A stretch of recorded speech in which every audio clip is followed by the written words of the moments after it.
맨 마지막에 신고서 제출하기를 누르시면 간이가세자 부가가치세 신고는 끝나게 되는 거죠. 안녕하세요, 송영세무사입니다. 어느새 또 부가가치세 신고철이 돌아왔죠. 그래서 1월달 들어오면서부터 유튜브에 댓글도 많아지고요. 아무래도 이제 신고를 하셔야 되니까 궁금한 사항들도 많아지시는 것 같은데, 제가 일반적인 부가가치세 신고 방법은 그 전에 한번 올린 적이 있었거든요. 지난 확정 신고 때. 근데 이제 간이과세자에 대한 부가가치세 신고 방법에 대해서는 내용이 없어서 영상을 이제 별도로 마련을 해봤는데, 그 전에 신고하시기 전에 이제 알고 계셔야 되는 몇 가지 사항들을 먼저 말씀드리고, 그 다음에 이제 홈택스에서 다시 말씀을 드릴게요. 일단 간이과세자라고 하면 잘 아시다시피 1년 매출액이 8천만 원 이하인 사업자를 얘기하죠. 그리고 이제 그 중에서도 4,800만 원이 안 되시는 분들은 부가가치세가 이제 면제가 되죠. 그러니까 세금이 없다는 얘기인데, 이게 설사 부가가치세가 면제가 되더라도 신고는 꼭 하셔야 됩니다. 여러 가지 불이익이 있기 때문에. 그리고 이제 간이과세자 같은 경우에는 일반 과세자하고 다르게 연간이 기준이에요. 신고 대상 기간이. 그래서 1월 1일부터 12월 31일까지의 기간을 대상으로 신고를 하는 거고요. 물론 이제 간이과세자도 지난 7월에 예정 신고를 하는 경우가 있기 때문에 이제 그런 경우는 예정 신고를 감안해서 반영해가지고 신고를 하셔야 되고요. 그리고 이제 간이과세자뿐만 아니라 다른 분들도 역시 부가가치세 신고할 때는 여러 번 말씀드렸지만, 여기 이제 홈택스에서 자료 조회가 가능한 일자가 있거든요. 조금 상세히 보시면 이제 이런 거죠. 신용카드 매출이나 사업용 신용카드 매입은 1월 12일부터고요. 그리고 이제 전자세금 계산서 같은 경우에도 1월 12일부터 조회가 가능하고요. 이게 지금 홈택스에서 조회가 가능한 날짜 이후에 신고를 하시는 거를 권해드리고요. 그래야 조금 더 정확하니까. 그 다음에 이제 홈택스 자료 조회 말고도 간이과세자들 중에 스마트 스토어나 이런 오픈마켓에서 사업을 하신 분들이 계시죠. 그러니까 이분들은 그쪽 사이트에서 이제 조회가 가능한 날짜 이후로 그 자료를 받아서 확인을 하신 다음에 신고를 하셔야 되고, 이게 오픈마켓별로 이 기간이 늦어지는 경우가 종종 있더라고요. 그래서 이제 그 기간을 한번 확인을 해 보시고 그거에 맞춰가지고 자료 조회를 하시기를 바라고요. 그 다음에 이제 신고하시기 전에는 자료 확인이 필수죠. 그러니까 뭐 세금 계산서, 내가 받은 거, 그 다음에 뭐 내가 매출을 한 거, 그리고 이제 사업용 신용카드 사용한 것도 공제냐 불공제냐 이런 것들도 확인을 하셔가지고 고쳐 놓으셔야 되고요. 그리고 이제 기본적으로 아셔야 되는 건, 간이과세자 같은 경우에는 부가가치세 계산 방법이 일반 과세자하고 좀 다르죠. 그러니까 일반 과세자는 그냥 매출세액 10%에서 매입세액 10%를 빼고 나머지를 내면 되는데, 간이과세자 같은 경우에는 이제 매출액에다가 업종별 부가가치율을 곱하고 거기에 이제 10% 한 게 요게 이제 매출세액이 되는 거고, 그 다음에 이제 매입세액은 좀 다르죠. 그러니까 매입액에다가 무조건 0.5%를 곱한 금액을 매입세액으로 공제한 다음에 이제 그 나머지를 납부세액으로 하고 있다는 거 알아두셔야 되고요. 자, 이제 본격적으로 홈택스 사이트에 들어와가지고 신고하는 방법을 알아볼게요. 이제 처음에 홈택스 사이트에서 로그인하고 들어오면 이제 요즘 신고철에는 이런 내비게이션이 뜨죠. 그래서 여기 신고서 작성하기로 들어가셔가지고 신고를 하셔도 되고요. 아니면 여기 보시는 것처럼 신고 납부 탭에 부가가치세 세금 신고를 선택해가지고 들어오셔도 됩니다. 그래서 이제 부가가치세 신고 탭을 선택하고 들어오면 여기에 이제 일반 과세자, 간이과세자 등 해가지고 신고하는 그 메뉴가 있고요. 우리는 지금 간이과세자 신고니까 간이과세자 탭에서 여기죠. 정기신고 요 부분을 들어가서 하는데, 지금 신고기간 이외에도 혹시 보시는 분들이 계시다면 뭐 기한 후 신고, 그러니까 기한이 지난 다음에 신고를 하게 되면 요 메뉴를 들어가셔야 되고요.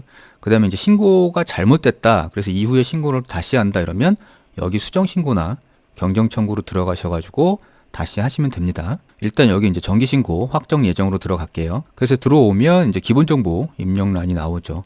여기 지금 사업자 등록번호는 이제 떠 있고요. 그 옆에 이제 확인을 누르면 이 밑쪽으로 사업자 세부사항들이 뜨니까 여기 사업자 세부사항을 맞는지 확인을 하시고, 그 다음에 이제 저장 후 다음 이동으로 넘어가면 내가 이제 내 사업이 해당되는 업종을 선택하실 수가 있어요. 여기서 뭐 업종이 하나일 수도 있고요. 여기에 지금 뭐 2가지, 3가지일 수도 있죠. 사업자마다. 그래서 이제 그거에 해당되는 걸 선택하시고 가시면 되는데, 저 같은 경우는 이제 그 밖에 서비스업을 선택했고요. 그리고 저장 후 다음 이동을 넘어가시면 이런 메뉴가 떠요. 그러니까 업종 하나를 선택했기 때문에 간편 신고 쪽으로 들어가서 하시겠습니다, 이렇게 나오는데 뭐 이건 선택하시면 돼요. 그래서 간편 신고를 선택하게 되면 신고서가 조금 단순하죠. 매출 넣고요. 그 다음에 매입이나 이제 공제세액들 넣고, 그 다음에 이제 계산을 쭉 해 나가면 되는 건데, 간편 신고 같은 경우에는 요 부분에다가 이제 신용카드 현금 영수증 발행 금액을 넣고 여기다가 이제 현금 매출액을 넣고 나면 이제 매출이 끝나는 거고, 그리고 밑에 이제 매입세액, 공제세액 넣는 란이 나오죠. 여기는 이제 여기 보시면 요 작성하기 란들을 들어가서 작성을 하시면 됩니다. 근데 저는 여기서 좀 더 다양하신 분들이 보셔야 되니까 간편 신고를 안 하고 취소하고 일반 신고로 진행을 할게요. 그래서 이제 일반 신고로 들어오면 이제 뭐 과세표준 및 매출세액 기입하는 란이 있고요. 이 밑으로는 이제 매입세, 공제세 기입하는 란이 있는데, 일단 먼저 여기 이제 매출세액부터 확정을 짓고 넘어가야 되니까 여기에 지금 작성하기를 클릭해서 이제 안으로 들어가서 이제 작성을 해 보도록 하는 거예요. 이제 그 부분을 클릭하고 들어오면 이런 매출란을 기입하게 돼 있는데, 일단 여기 매출란은 구분이 돼 있어요. 세금계산서 발급분이냐, 아니면 뭐 신용카드 현금 영수증 발행분이냐, 아니면 기타. 그러니까 이제 현금 매출을 얘기하는 거죠. 이렇게 작성을 하게 돼 있는데, 여기 작성은 지금 밑에서 작성을 해가지고 일로 올라오면 되는 거고요. 그 다음에 현금 매출 같은 경우에는 여기서 입력을 하시면 됩니다. 그래서 이제 아래 보시면은 이렇게 각 메뉴별로 작성하기가 있어요. 그러니까 매출처별 세금계산서 합계표인데, 그 세금 계산서를 발행하시는 간이가세자 같은 경우에는 여기서 작성을 하면 되고요. 그래서 이제 보통의 경우는 여기 밑에서부터 뜰 테니까 신용카드 매출 금액 등 발행 금액 집계표 여기서 이제 작성하기 요거예요. 요거로 들어가서 일단 작성하고 다시 여기로 나오는 겁니다. 이렇게 들어오면 이제 신용카드로 매출한 거, 그 다음에 현금 영수증으로 매출한 것 등 이렇게 구분돼 있어요. 근데 이 부분은 이제 홈택스에서 조회가 다 되니까, 근데 이제 조회를 한다고 자동으로 불러오는 건 아니고요. 여기 보시면 이제 발행 내역 조회가 있거든요. 그러니까 신용카드 발행 내역 조회, 현금 영수증 발행 내역 조회가 있으니까 이 발행 내역 조회로 들어가셔가지고 조회를 한 다음에 그 조회된 화면을 참고해가지고 여기다 기입을 하시면 되는 거예요. 그래서 일단 뭐 여기 지금 발행 내역 조회로 들어가 보면, 그러니까 신용카드 매출자료 조회인데 신용카드로 매출을 한 분이죠. 거기서 이제 조회를 일단 해야 돼요. 사업자 등록번호는 떠 있고, 그 다음에 이제 결제 연도는 2022년, 그러니까 한 해죠. 간이가세자 같은 경우에는 1년을 대상으로 하다 보니까 1분기에서 4분기까지 다 한꺼번에 조회를 하셔야 되고요. 여기서 이제 조회를 하시면 여기 밑에 이제 금액들이 떠요. 그럼 그 금액을 보고 여기다가 기입을 하시면 되고요. 현금 영수증도 마찬가지. 현금 영수증도 여기 들어가셔가지고요. 보시면 이제 조회 연도는 2022년이 되겠죠. 그래서 조회하면 여기 이제 내역들이 뜨는데, 이 중에서 이제 제일 총 합계 요 금액들을 갖다가 기입을 하시면 됩니다. 그래서 이제 기입을 하면 여기 이렇게 기입을 하게 되는데, 지금은 이제 신용카드 매출이 없어가지고 여긴 공란이지만 아까 신용카드 조회했을 때 매출액이 있다 그러면 여기에 기입을 하시면 되고요. 그 다음에 현금 영수증 매출액은 여기에 기입하시고 입력 완료로 요 이제 창은 나가시면 돼요. 그래서 이제 나오면 다시 앞으로 화면인데, 여기 보시면 좀 전에 입력하신 내용이 이제 여기 뜨죠. 신용카드 매출 금액 등 발행 금액 집계표 여기 뜨고, 여기에 뜬과 동시에 이제 여기에도 떠요. 그리고 나서 현금 매출이 있다 그러면 여기에 이제 입력을 하시면 되고요. 그 다음에 이제 아래로 내려오시면 여기 신용카드 매출 전표 등 발행세액 공제가 있거든요. 그러니까 신용카드나 아니면 현금 영수증으로 매출이 발생하면 일정 부분에 대해서 여기 지금 1.3% 돼 있는데 일정 금액에 대해서는 공제를 해줘요, 매출세액에서.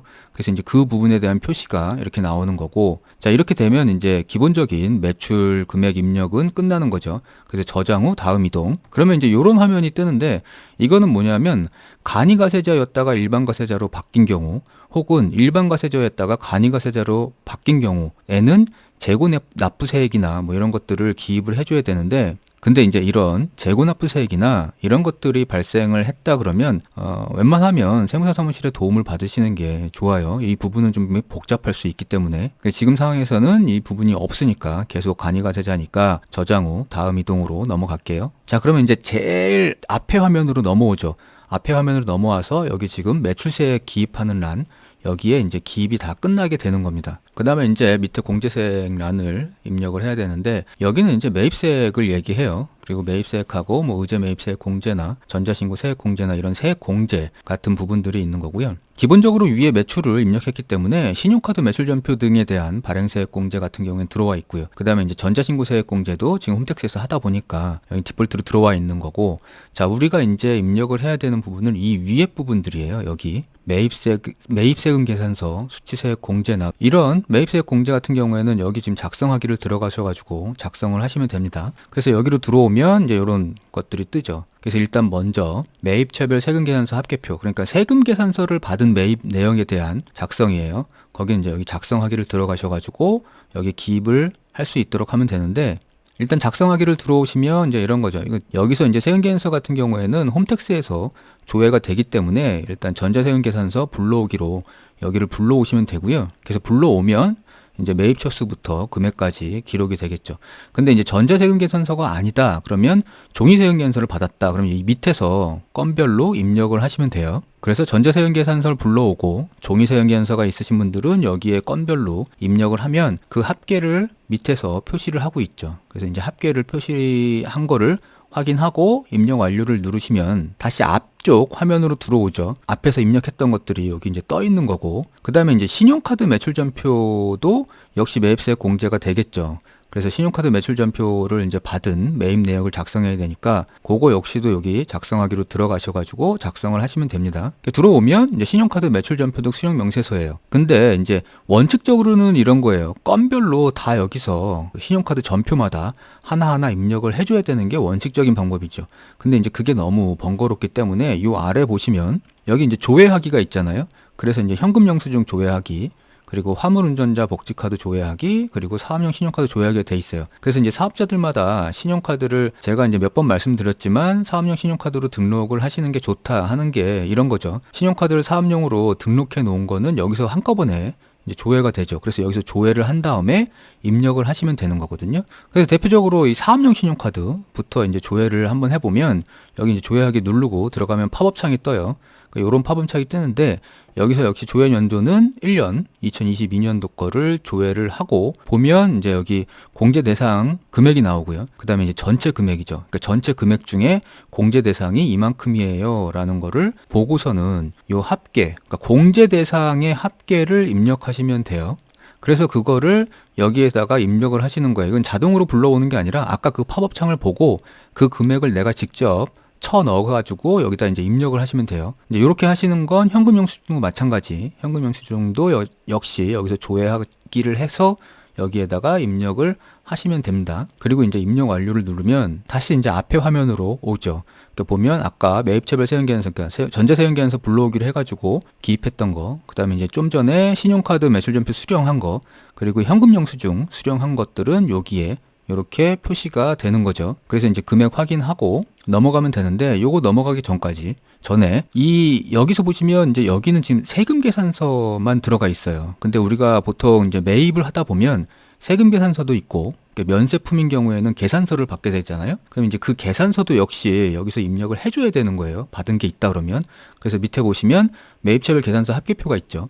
그래서 여기에 이제 작성하기를 들어가셔가지고 거기를 들어오면 이제 이런 화면인데, 여기도 마찬가지 전자계산서를 불러오기 해가지고 여기다가 불러오시면 되고요. 근데 지금은 이제 계산서 받은 게 없으니까 불러올 게 없어서 일단은 그냥 넘어가겠습니다. 자, 그래서 이제 매입세금계산서 등 수치세액 공제를 다 입력을 했으면 저장 후 다음 이동으로 밖으로 나가야 되거든요. 그래서 이제 나가면, 자, 이렇게 하면 이제 위에서 매출세액 입력이 끝났고, 그 다음에 지금 이제 입력한 공제세, 그러니까 매입세액 공제 쪽이 입력이 다 끝나게 돼요.